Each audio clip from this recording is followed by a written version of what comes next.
Si vous êtes nouveau sur la chaîne, n'oubliez pas de vous abonner et d'activer la cloche de notification. On commence. Si Cédric Doumbé a vécu une véritable humiliation au PFL Paris 2 contre Baki, la situation de l'ancien kickboxer ne semble pas près de s'arranger. Au contraire, son prochain adversaire a lâché une bombe sur le Français à quelques jours du combat.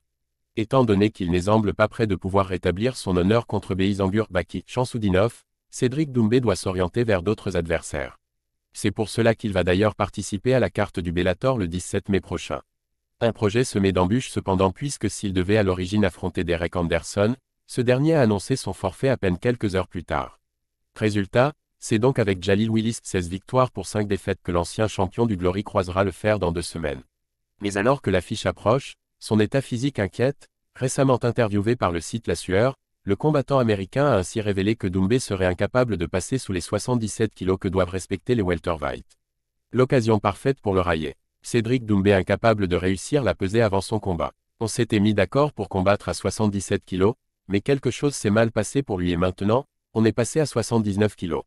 Le frérot est déjà brisé en plein camp d'entraînement. On attend évidemment une confirmation de la part de The Best afin de dissiper les doutes, mais ce serait là une catastrophe de plus pour le franco-camerounais.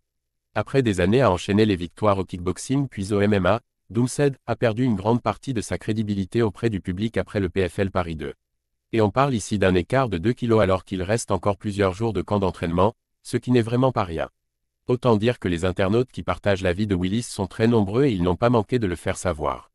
Il reste encore 2 semaines avant son combat contre Jalil Willis, mais Cédric Doumbé aurait déjà fait modifier les termes du contrat car étant dans l'incapacité de réussir la pesée des welterweights. Après le fiasco vécu contre Baki, The Best commence vraiment à enchaîner les bévues et ça se paye cash.